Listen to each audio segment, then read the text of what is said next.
Welcome back, everybody, to the final reading month of 2025, which is absolutely crazy. It's 2 weeks to Christmas. That's bizarre. And then it's going to be 2026, which is even more bizarre. So, getting kind of a late start on this, but it's been a bit of a chaotic month. Yeah, it's been a chaotic month. I'm on my second coffee of the day because it is very much that sort of day as well. So far, this month, I have finished reading 2 books. I'm halfway through my third, which we'll talk about next time, and then I have DNF'd one. So here's 3 of the books. Can you guess which one I have DNF'd? Just take a gander. We've got One Day in December, Wreck the Halls, Once Upon a River. If you guess this one, you are 100% correct. I made it through 40 pages of this and came to the realization that this was 100% going to be like a 1-star book for me if I finished reading it. Kind of like wrestled with the idea of continuing it and just kind of like love-hate reading it. You know how like you watch really terrible movies and you appreciate them for their terribleness? That's what I thought about doing with this. And then I decided no, I think continuing it would just kind of like stress me out too much and frustrate me too much. Maybe I'm wrong. Maybe this would really turn around somehow.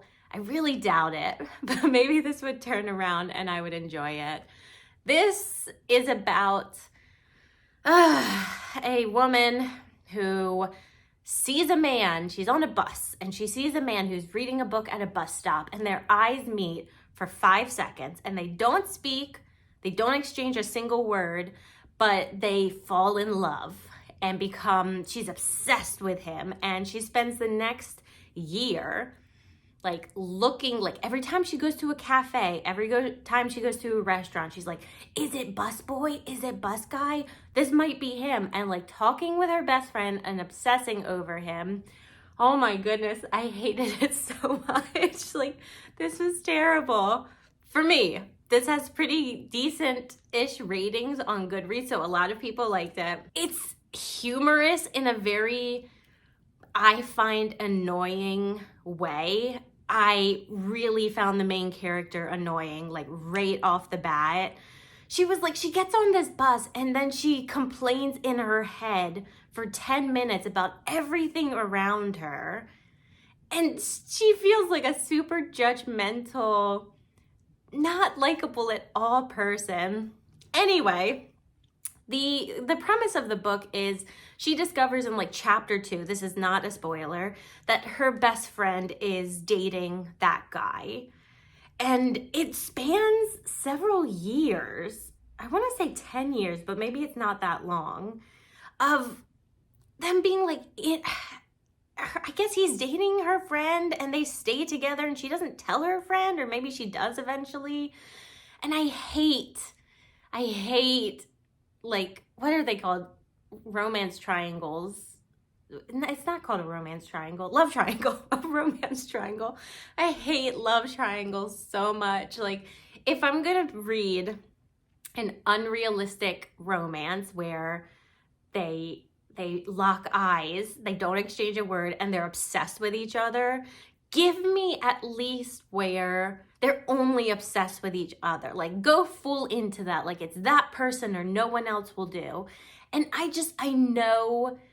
already know how the rest of this book is going to go. It's going to be like staying in a relationship that makes you miserable instead of breaking up with someone and being honest. And I could go on and on about how annoying and unsympathetic I am for those sorts of relationships and how tiring I find that. As you can see from this rant, this is why I did not continue this book, because I know in my head it would raise my blood pressure because I'm already so annoyed at it and I only read 40 pages. This is going to be a DNF because I don't think this type of book I can love-hate.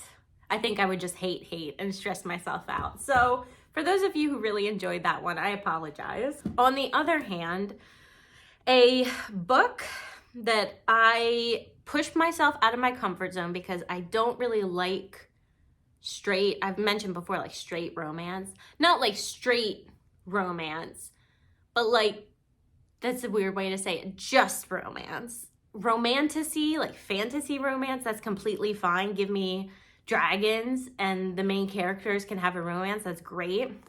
But if the main draw of the book is going to be a romance, I don't typically enjoy those all that much. However, this, Wreck the Halls, I really enjoyed. I surprised myself with how much fun I had with this book.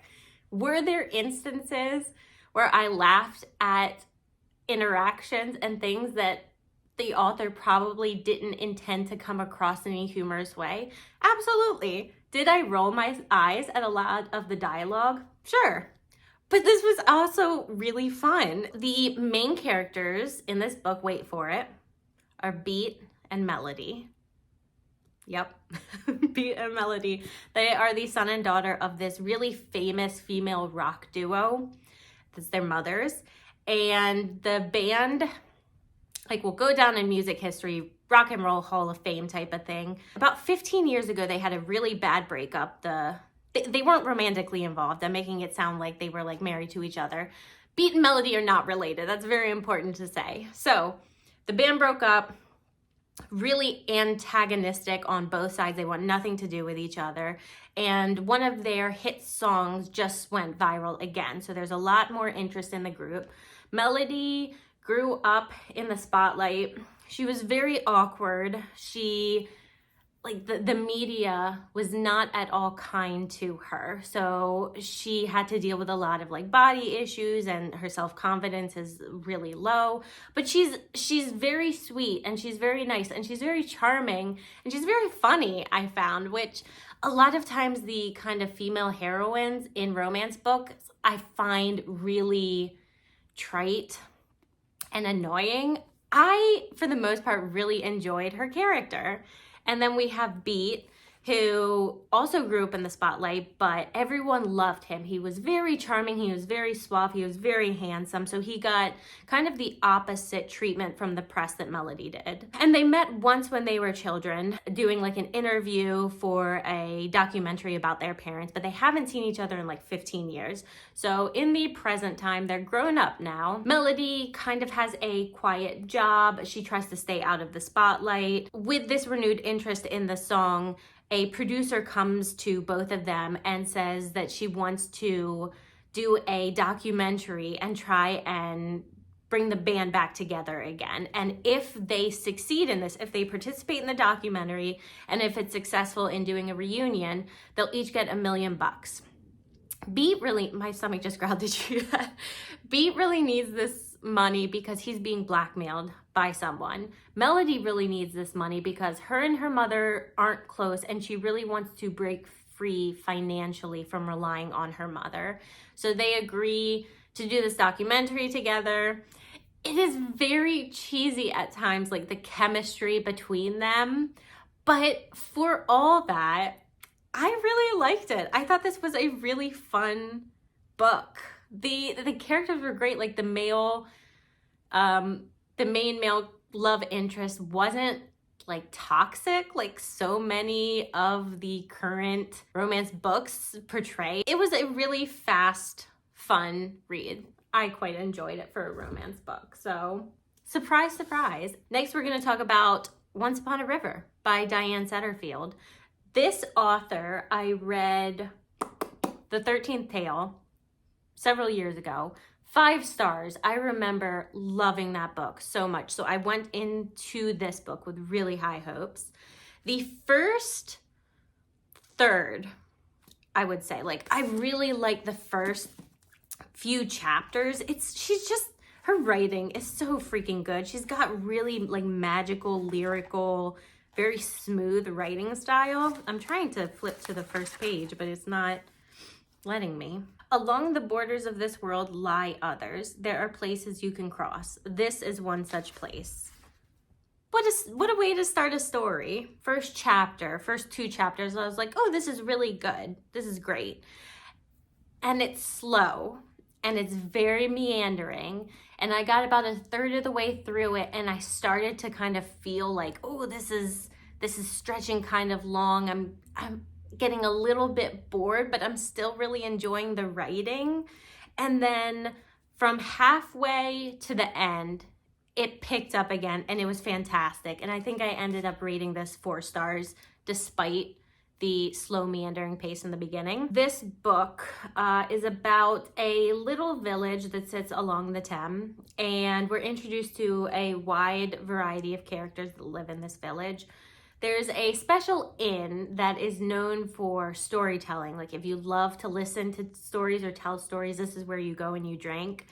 And they're all sitting in there one day, and a man walks in who's really injured, and he's carrying this little girl, and it appears at first that the girl has drowned. But after a bit of time passes, the girl takes a breath and wakes up. Word spreads of this miracle of this child, and everyone completely adores the child and is really not obsessed with her, but really taken with her in a kind of peculiar way. As news spreads, several families believe that this is their child. This is their lost girl.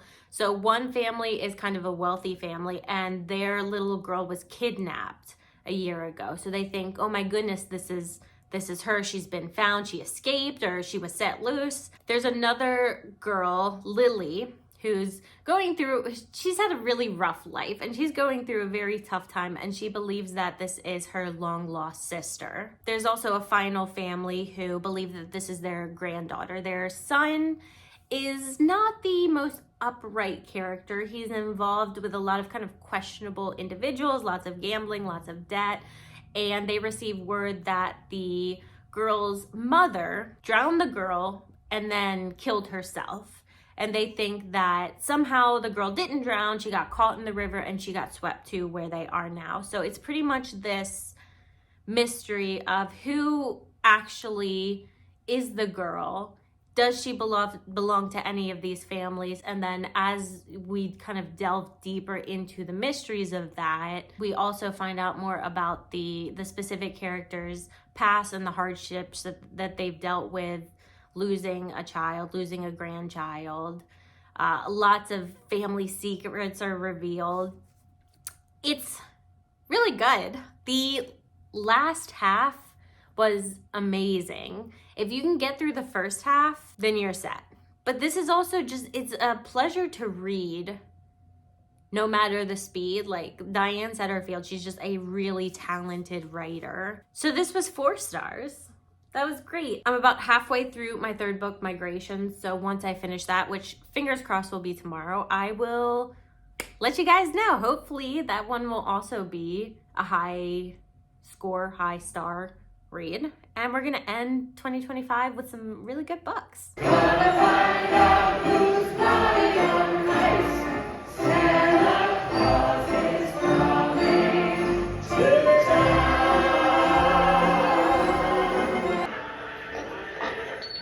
Look, Daddy, teacher says every time a bell rings, an angel gets his wings. That's right. That's right. Before I get into my reading updates, can I just show you guys all the bookmarks that I bought? I think the shop is called Maggie Moo's on Etsy, was having like 75% off a lot of their bookmarks. So I bought Waiting to Be Kidnapped by Fairies, a lot of like holiday themed bookmarks. Look at them all.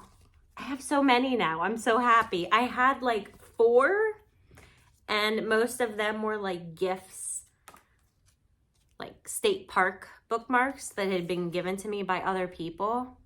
And I'm so happy now. I have so many bookmarks to choose from. Look at all these winter ones. I've got like Santa hats. I've got Lord of the Rings. I've got like a little Santa town.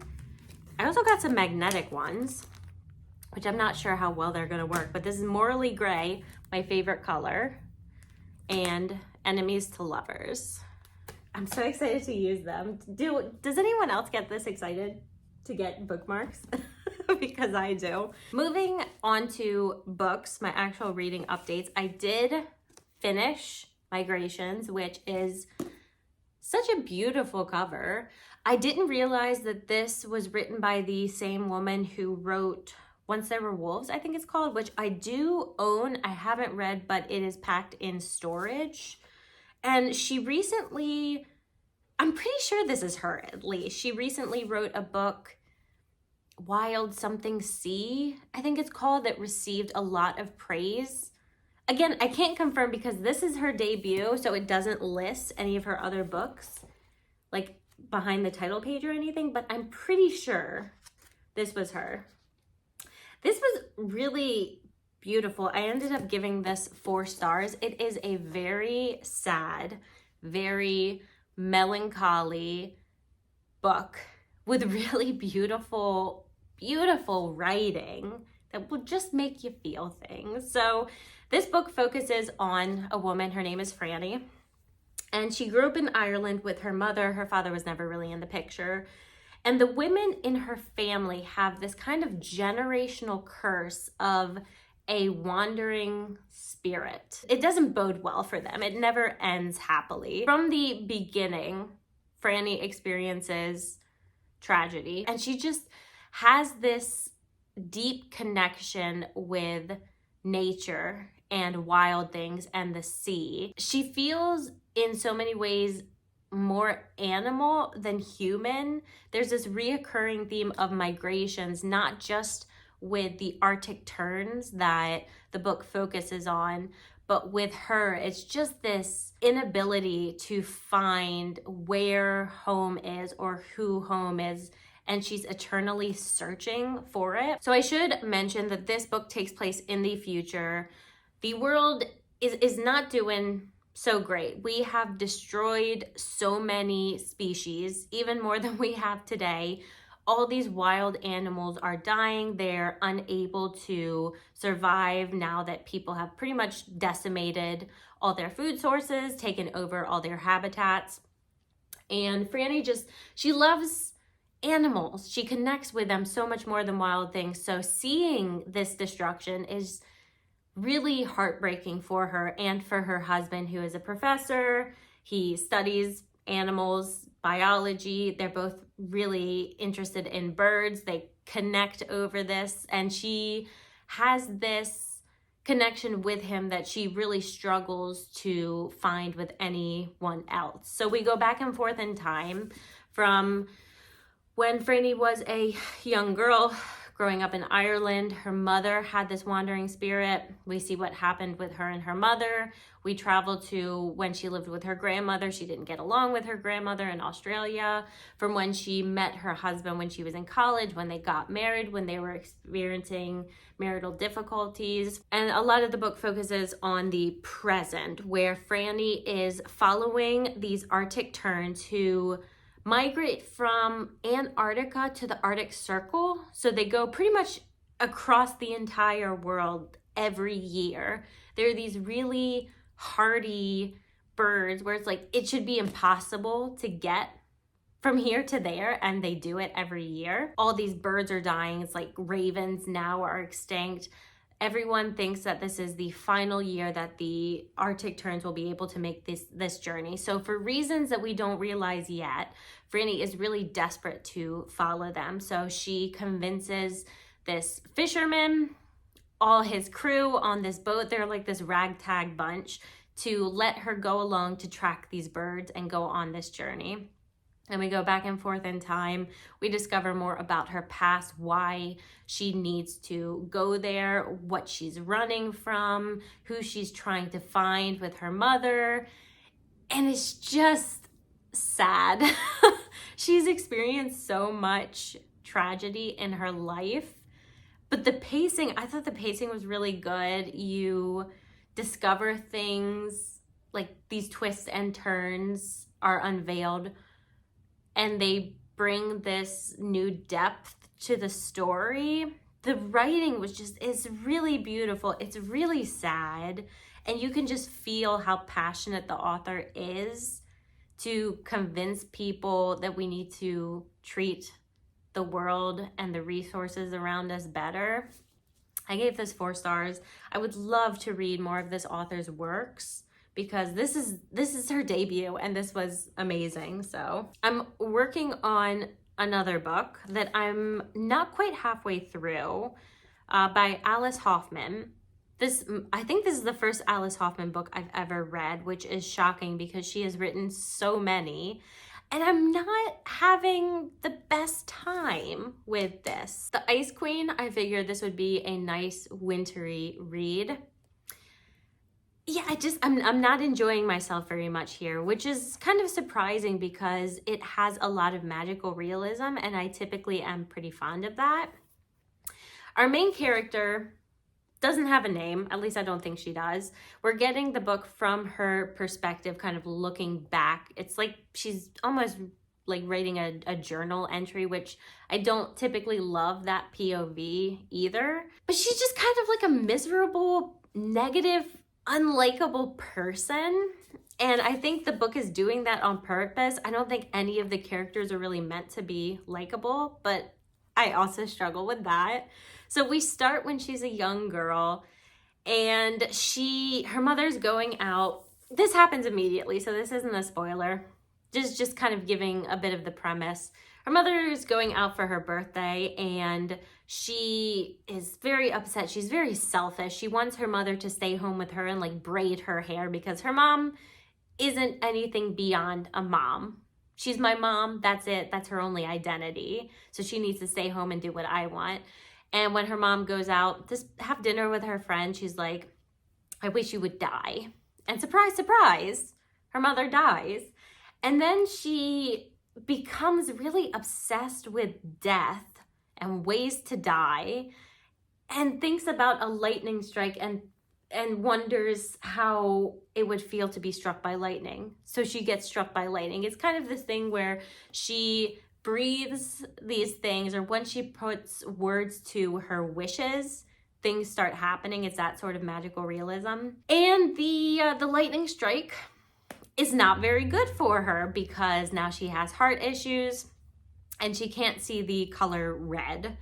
But she joins this like therapy group of other people who have been struck by lightning. She meets this boy named Lazarus who was struck by lightning, died for like 45 minutes, comes back, and she feels this really intense connection with him. She goes to meet him. I think they're about to start a romantic relationship. That's kind of where I have paused. I don't really like the writing. I don't like the characters, and I'm not really invested in the world or the story very much. So I am going to finish this because it is very short, but I think this might end up being like a 3, just like a 3-star. Like, it's fine, but it's not for me. But this is, Alice Hoffman wrote Practical Magic, which I think that's the book that she's most well known for. And I think magical realism has a big part in a lot of her books. So I would be interested to read maybe that by her, but she's got like dozens of books out there. I hear about her all the time. So maybe I'll try one of those. But so far this one's just not working out for me. Hopefully I will finish that within the next day or two. And I need to read after that one more book before this year is over. So I haven't chosen that yet. I was supposed to finish Sarah Wilson's First We Make the Beast Beautiful. And I talked and talked about how hey. But you see, this is like my old book. I was going to say a bookmark.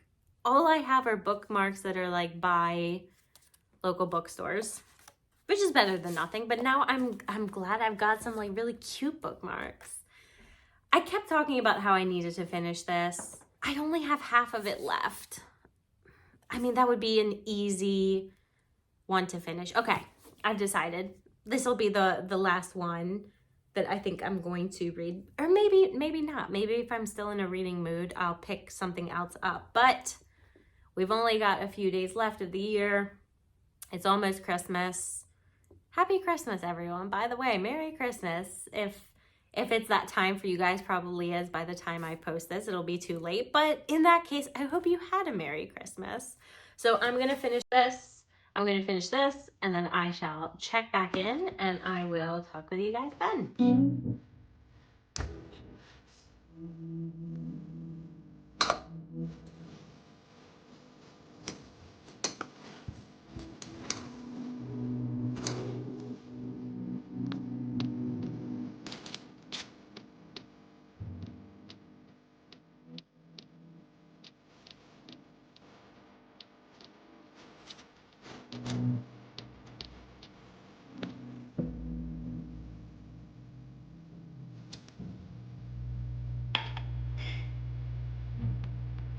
Like you are cute.